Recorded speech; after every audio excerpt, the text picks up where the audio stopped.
Us on from pathetic and pitiful to pretty good. Yeah, pretty good. The power of practice. So please put your hands together for the man himself. Mike Dunagan. The man. I like that. Thank you, Joe. Appreciate that. So, Nice. You want to move up?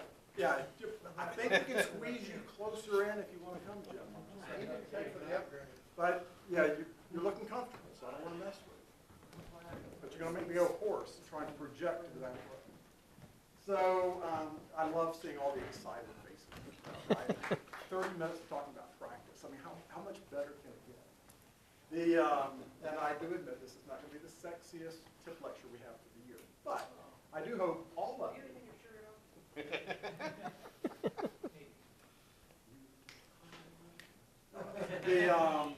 But I'm hoping that all of you can take at least, no matter whether you've been performing for a lifetime or for a week, that you can take something out of this. I don't think we have any bloopers, but that you can take something out of this that will help you with your practice sessions, help you with your magical performances, and make it more meaningful to you, something more enjoyable. And it doesn't apply just to magic, because this is really about how you go about skill acquisition, right? How you acquire new skills.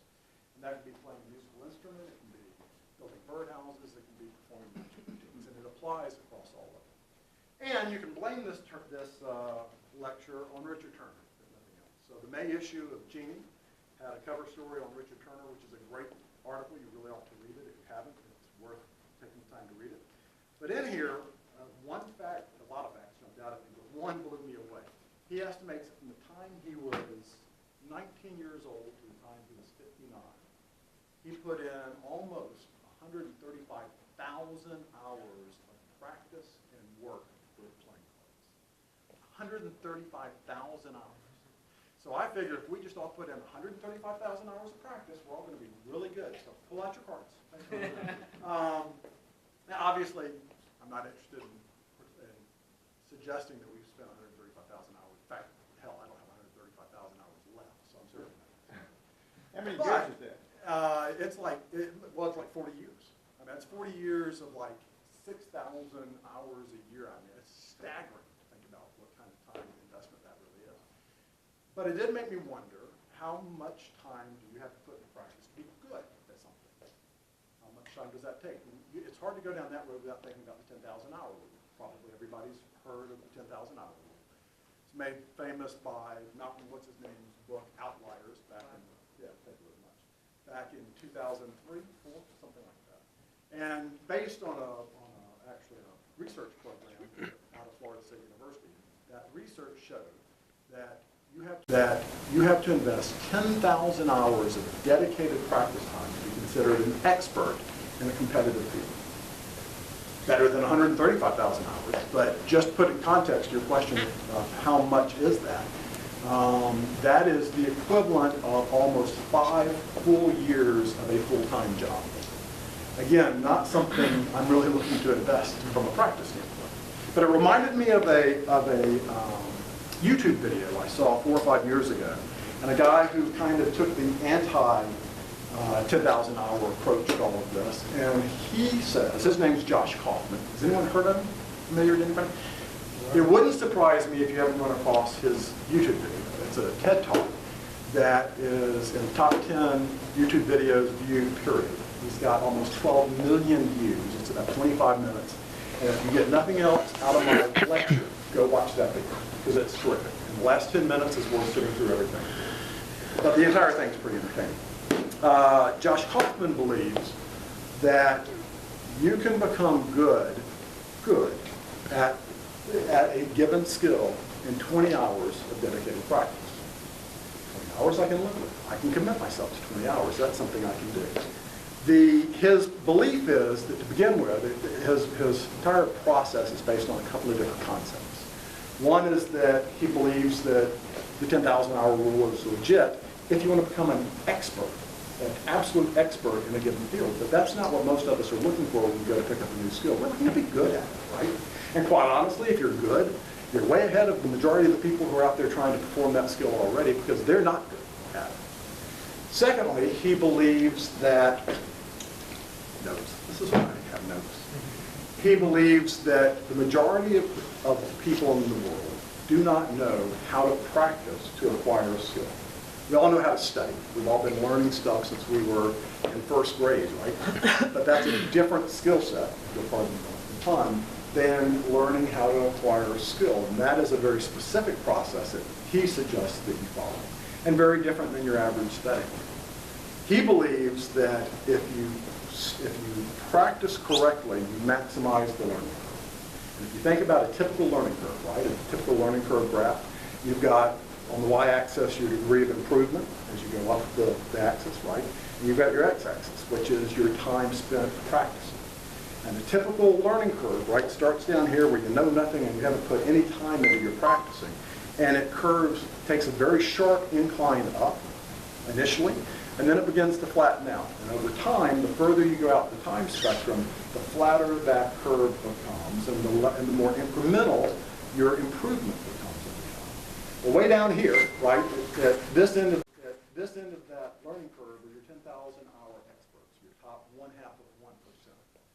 But he believes that, again, if you are practicing the right way and you understand the concept behind practicing, that the majority of your improvement from incompetent and pitiful to being actually fairly good at something is in that initial incline, where you can pick up 60–70% of the improvement that you want, of becoming great in the first 20 hours of time.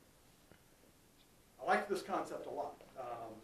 Like I say, 20 hours kind of matches my age, something I know I can probably fit in before I hit the bucket. But it's also something that we can all really commit to. We can find 20 hours of time to put into something. Interestingly enough, so rather than read a book, which by the way, this is his book. He also has a book out. It's a bestseller. It's been out for 4 or 5 years. I did not have it prior to this, but I did get it. But I didn't want to just stand up here and do an academic lecture. Right? I didn't want to do basically a book report for you or a video for you. So I decided to put Kaufman to the test. For last month's competition, which was a coveted blue pen, I did a sponge ball routine. And I used his process as the way I developed it, learned it, and practiced it before performing here. I felt like, and I wanted to do it for a couple of reasons. First, I wanted to be able to talk about it more personally, having experience than just telling you what intellectually I think might work. But secondly, I also wanted to, as a magician, or as a mentalist playing the role of a magician, I wanted to try something that, and walk my way through it so I could share more directly with you guys what's relevant to us as magicians as we begin to try and learn a new routine. So Josh, which by the way, like I said, I still say it's worth your while to see this, or to buy it and to read it. Josh breaks the practice sessions into a process of 4 steps. I kept a journal the entire time I worked my way through his 20-hour process, and I booked the day that I was practicing, the time that I was practicing, how much time I put into it, and I also made a note as to what I achieved during that practice session, or what I learned, or what I got frustrated by, or whatever the case may be. And after last month's performance, and sitting down and trying to prep for this lecture, I went back through all of my notes that I had made. And as I went through it, and at least from a magician's standpoint, I felt like I kind of reorganized Josh's thinking, because that way I could footnote it, put my name on that. I felt like, for me at least, the process really broke down into 5 process steps. So I guess this is my version of Josh's 4-step process, which became my 5-step process. My 5 steps. I'm going to give them to you, and then I'm going to work my way back through them and kind of tell you what I experienced. Step number 1 is what I call the pre-practice period. Right? That's when I was getting ready to practice, collecting the things that I needed. I'll talk a little bit more about that in a minute. The second was the phase where I worked to develop basic motor skills, to break down what I was doing into fundamental building blocks and learn those steps. Step 3 I call routine evolution. And that's the time period, though relatively short, that I really focused on moving from the building blocks to producing a routine or creating a routine that I felt kind of comfortable with, that I liked. The next phase is repeat and refine. That's exactly what it sounds like. And it's the majority of the time I spent was doing that routine over over and over and over again and refining it slightly with small refinements with almost every practice that I went through. And then finally, the last step is muscle memory, where once I had it tied down, then it was just, what expression can I use here? It was just sheer power, powering through it every single time that I did. Those are the 5 process steps. Let's go back to pre-practice for a minute and kind of start there. You won the blue pin. What's that? You won the blue pin. I did win the blue pin. Yeah, thanks. And I appreciate that, guys, because my lecture means a whole lot more tonight because you did it for me last week. But I'll say this, in perfect timing on that comment, it really wasn't about winning the blue pin. It really wasn't about my sponge ball routine again. But it is about kind of proving the point that this process really does work, because one of the things you have to recognize is I kind of considered myself a novice at sponge balls. I mean, I did sponge balls when I was a teenager, son, as I was playing with Magic, but probably haven't tried to do a sponge ball routine since the early 80s when I did an 8-year-old's birthday party and swore I would never do a child's birthday party. Every one of them believed it was done with a trap door right there. But, and I did, I honestly think it was a multiplying rabbits sponge ball routine. I've picked one up every now and then, and I love sponge balls. It's why it made it to the theme options this year, because I do like the sponge balls. But as I look at it, I was a complete novice going into this. So I feel like I was starting from scratch. Pre-practice, phase number 1, right? Step number 1. 4 important elements to your pre-practice period. First is, and this is going to sound obvious, but decide what it is you want to do, what it is you're trying to accomplish with skill, and what part of that skill you're trying to achieve, and establish and set what your performance level goal is, right? Decide how good are you looking to be in this. Let's take playing the piano. You're not going to sit down and in 20 hours master, be it, become a concert pianist, right? It's not going to happen. You're not going to play like Joe. Someone's not going to yell a song out to you, and you're going to sit down and play it. But in 20 hours, you can learn the fundamentals of how to play a piano, and practice and work on a song that you practice well enough that you're going to sit down and play it. You still may not play it as well as Joe, but you're going to come darn close on that one show, on that one song, and that one performance. And that's really what the 20 hours is all about. So you've got to know what you want to accomplish. I knew I was going to do a sponge ball routine. That was going to be my test process, my test approach to this. But I put a couple of other objectives in there as well. I wanted it to be an original performance. I didn't want it to be something that I picked up from another source. I wanted to try to make it original. I wanted it to be meaty. I wanted it to have enough elements to it that it was going to be worth 20 hours of my life and hopefully worth 8 minutes of your time to see. I wanted it to be competitive, right? And I also knew that I wanted to give me a chance at the blue pin. Whether I won or not, I didn't care, but I wanted to feel like it was worth the effort of doing it and that it was a competitive performance. And finally, I knew I wanted it to be a routine that I maintained control. So I wanted it to be a presentation routine where I was illustrating a story more than being an interactive routine with one person. I felt like people with the larger audience would enjoy it more if it was more of a storytelling. So those were what I wanted to accomplish in the performance level that I wanted to be able to perform at, which was to compete with a room full of you guys. The second thing you have to make sure you start, I'm going to start hurrying up on late, is collecting your research. One of the things that Kaufman suggests that I think is so damn smart is limit yourself to three sources of information, 3 references. To begin with, you can learn pretty much what you want to learn, what you need to know in 3 reference pieces if you're choosing your reference correctly. But more importantly, and I so fall into this trap all the time, is research is another form of procrastination once you hit a certain point. Because, right, I mean, face it, even on sponge balls, I could probably look at 100 different videos and 200 different books, right? And I could spend a lifetime reading about and researching it, but never perform it. So he says 3 resources. I used 2 from Daryl. One was his introductory SpongeBall DVD, which I forget the SpongeBall Essence or something. And then the other was his first DVD and the 4 DVD series he had of expert SpongeBall routines. So I looked at those 2, and then I also used a a DVD from Bizarro on his SpongeBob magic because I had a set of his, don't ask me why. I had a set of his color-changing SpongeBob, so I knew I wanted to work into the routine in some way, shape, or form. So I needed to kind of learn how to do it. So those are my 3 points. Once you have your sources of information, what you're looking to do is not only identify what you need to learn, you need to identify what good looks like. Because throughout the practicing, you're going to do a lot of self-correction, a lot of auto-correction. So you need to be able to recognize what good looks like and know when you're not being good. Not that you're going to be perfect at it, but you need to know, kind of have a feel for, I saw what Daryl did, now I know what I'm doing doesn't resemble that, so I need to continue to practice.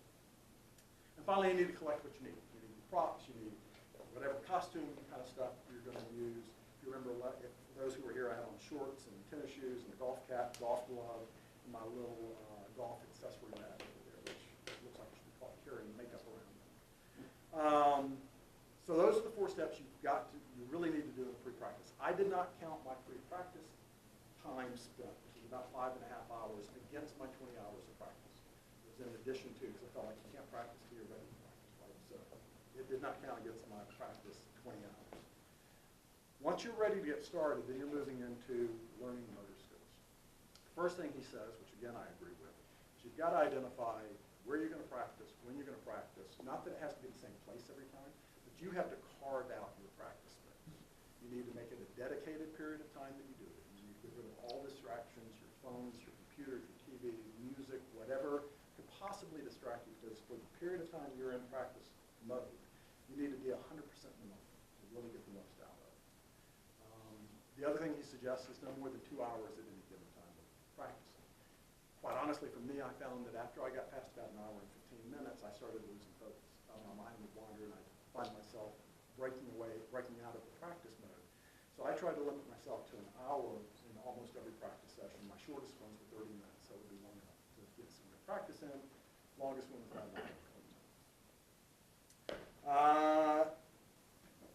Then you want to break whatever skill you're learning down into its smallest components, into the building blocks. And you want to start practicing each one of those building blocks over and over and over. For me, this lasted the first 3 hours of my practice.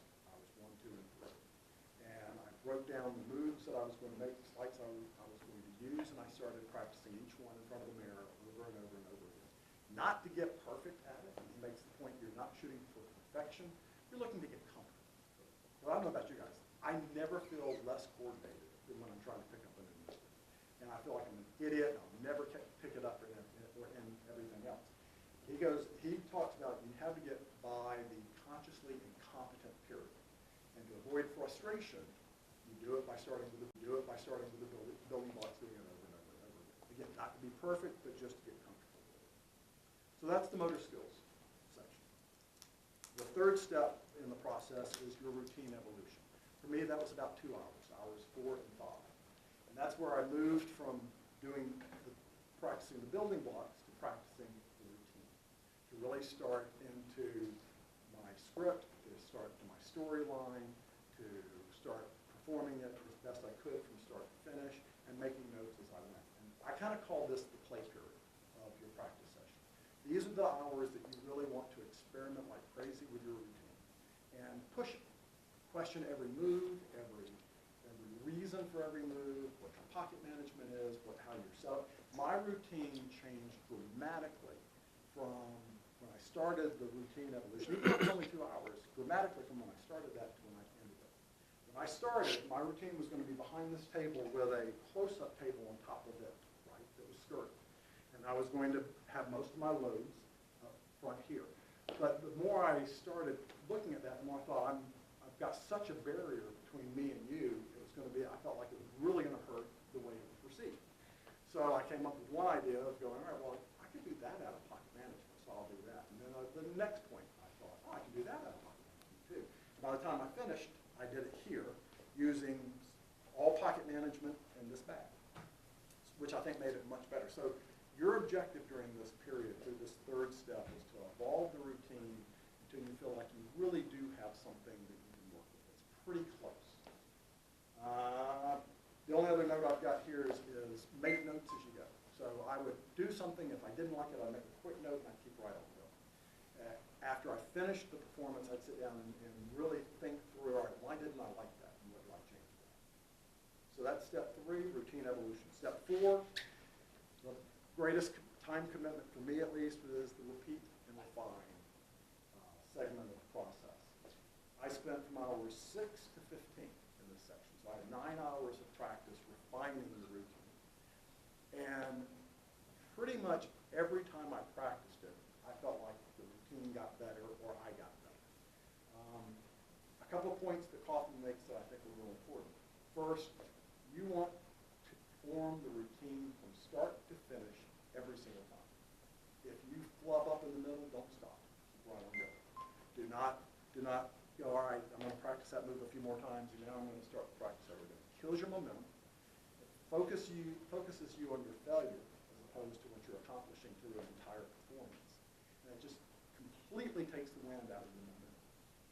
He stresses quantity of performances and practices over quality of performance, which sounds weird, but a lot of the research he quoted, which I've not looked at, the source stuff, but I believe him because I found it to be true, states that if you're focused on quantity, quality will follow. It has to, because you're going to do it enough times that you're going to get better at it. If you focus on quality, you derail yourself, and you don't make nearly as much progress.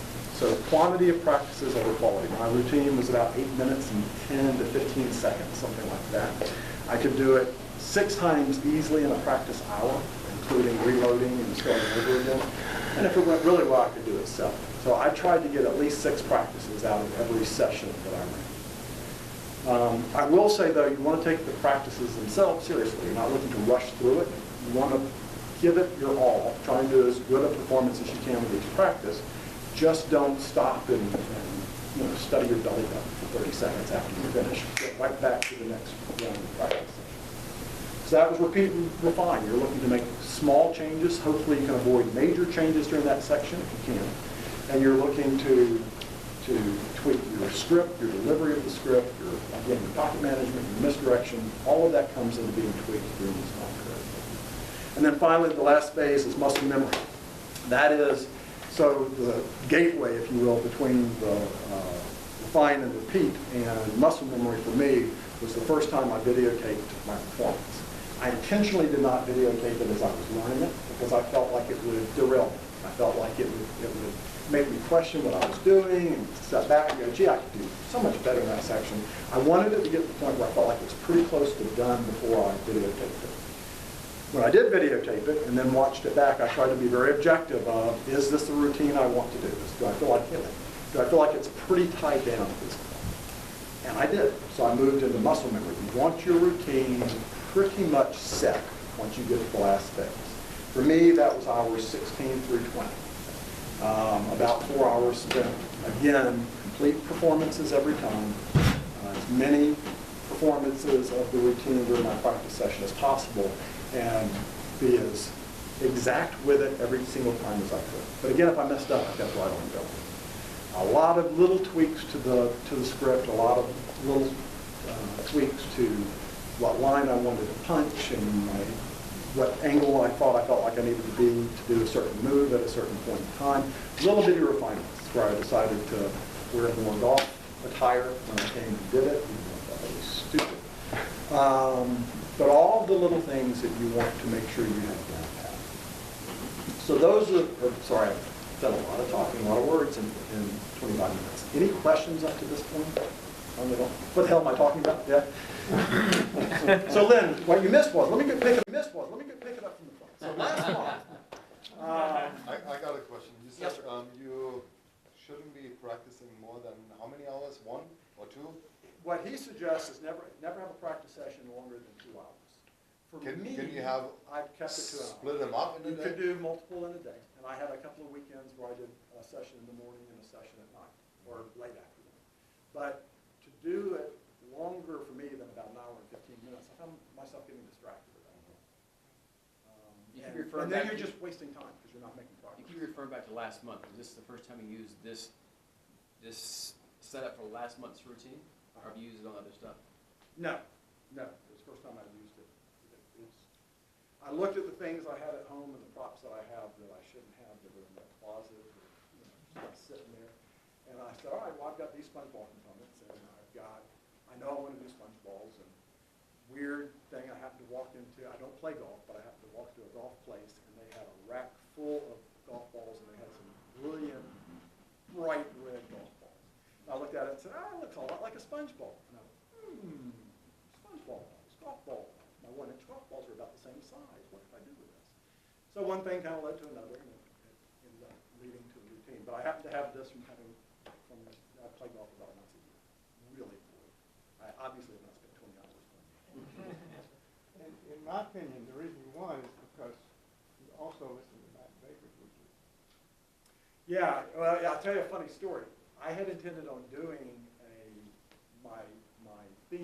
my tip lecture on script writing. And then Matt showed up and did a spectacular script writing presentation. And I thought, all right, I'll throw that one out the window. And literally a week later, the May issue showed up in my mailbox, and I read the article on Turner, and 135,000 hours. So that's really actually how it became. Yeah, Matt did a great job on that. And I'm a scripter, but I've been a writer all my life. So I tend to sit down and map everything out, and I'll vary from my script from time to time, but not much. And if I do, I always come back to my script because it gives me a point of reference to get back into the routine. Have you ever seen Turner perform?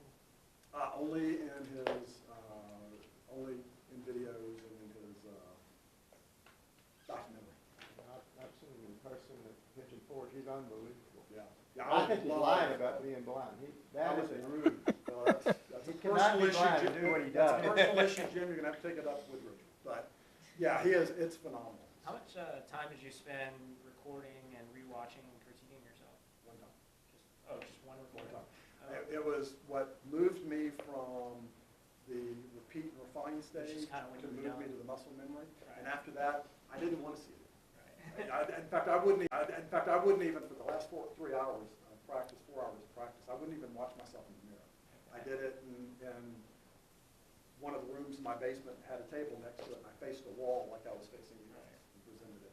Because sometimes y'all look a little bit like a wall. I'm just going to tell you, a lot of blank stares. Did you mention anything about break times, like how many often you should take a break? Because I've heard studies where they say you should take a break every 20 minutes so you'll remember what you studied earlier. Yeah, I think his read on that would be you never stop. If you stop practice, right? So let it be the end of your practice session. So I would, once I started a practice session, I turned the phone off in my basement because I'm old enough to still have a landline. I left my cell phone upstairs. Like I said, no music, no anything, because I have the attention span of a gnat, and I get easily distracted. So I didn't want that to happen during my practice session. So I did not. Even in the early stages, I would only make really quick notes to myself and then jump back into the next performance. I will tell you, because I'm only down to just a couple more minutes and I'm going to be on time. I was shocked at the impact this process had. And I was really surprised by some of the things I learned from it. It's why I'm happy I actually tested it before talking about it. To me, one of the greatest things is that 20-hour commitment. Knowing up front that you're going to invest 20 hours on that routine does a lot of things for you. First, it makes you much more serious about putting a decent routine together because you're going to invest 20 hours, and it's still 20 hours of your life you're giving up. Second, I was never nearly as frustrated learning the routine and learning the moves as I typically am because I didn't care. I wasn't rushing to be good at it. I knew I was stuck for 20 hours doing this, whether I was irritated with the routine or not. So I didn't have that typical frustration level when I was consciously incompetent at the moves. I thought, all right, I'll get better. I'll get better over time. And I did get better over time. I'm not great, but I got better. The other thing was I think having the luxury of knowing you're going to invest 20 hours meant, again, I wasn't racing to an end. I wasn't rushing to get a routine down and get it memorized and run out and show it to somebody. Every practice session, I was focused. My purpose was to get better, and my purpose was to get the routine better. It wasn't just to nail the routine. So I think it gives you a certain amount of, like I said, the luxury of time to know that you can continue to develop it and continue to get better at it, because you're stuck with it for 20 hours, whether you like it or not. When I finished the performance last month, I was 5 minutes short of my 20-hour mark. So I'm actually going to rename and market this myself. It's now the 19-hour, 55-minute process to learn anything, even faster. Right? But honestly, it really was. I mean, literally, I was right at the 20. I practiced it twice at my office before I came over here and performed it here, and I was 5 minutes shy. For me, at least, it gives you a roadmap to follow as to how to practice, and that generally is the hardest thing, I think, in learning something new. You don't know how to go about doing it. This at least gives you a process that you can follow, that you can apply, and at least for me, it seemed to work. All right, questions? I'm 2 minutes every time. Like most of my So you performances. did this to kind of work on one specific routine. How do you think it might translate if you were trying to, say, piece together like a 30-minute act or something like that? I think it will work. Now, will the time frames need to adjust? Does your 20 hours become 25 hours? I don't know. I've only tried it for this. Kaufman teaches himself how to play the ukulele and plays it at the end of his video, so spoiler alert there. Sorry. In his book, he reviews 5 different things he applied it for. Everything from learning the ukulele to learning how to program computers and write computer programs. Not programs, he'd be writing. Here it goes by 5 years. What's that? Here it goes by 5 years. Yeah, yeah, exactly. Now you're back to 10,000 hours. I would say that it probably, just based on what we said, those building blocks, it depends on where you are with the building blocks of the act. Yeah, that's also Right? true. If you already know the tricks that you're putting together, then the building blocks are done. Yeah, no, that's a great point. So Work- it work depends on on that. how granular you have to go to start. Exactly. Okay. Yeah. You've got Good point. more to learn in a 30-minute routine than I did in an 8-minute routine, but you're right. But you've You're already- probably starting You from a could be much starting with higher 2 level. routines already done. Yeah, Right, yeah. right. Or at least knowing how to do a good pass or whatever the case may be. I've always taken a different approach. I order from a printed catalog, and I look for the phrases, self-working, and no skill required. And it doesn't take nearly 20 hours. Sadly, it would probably still take me 20 hours, I gotta tell you. But no, it's, I do, one thing that I really want to talk about practicing is what we do, and particularly when we do it for the public, really is what paints a portrait to the general world out there, what magic's all about. I kind of think we owe it to people to be as good as we possibly can, not to get preachy on this, but to be as good as we can when we go out there and take it upon ourselves to represent the art form that we all love. So I think learning how to practice and making practice enjoyable. Martin, making practice enjoyable, because it was an enjoyable experience. I'm shocked to say that. I thought I would be bored out of my gourd spending 20 hours on something. But I really wasn't, because it was always about how do we get better. The lecture actually gave me that was great. I've got lecture notes that I will post on some place somewhere soon, and we'll let you know. But don't worry about taking notes. No, put your pencil down. Yeah. That was great. Thank you, Mike. That was really, the one thing I think that I got out of that hit me closest to home was quantity over quality. Yeah. And I stopped myself from this, I flashed. Yeah. Got to go all the way back to the beginning rather than going through. So that is, and it's not just magic, it's other things too. It is. So that would be a really big increase in my productivity if I were just able to apply that one point from this talk. So, our tip lecture next month is scheduled to be Dan Garrett. I don't have a topic for him yet, but I'm sure it will be very Dan Garrett-y.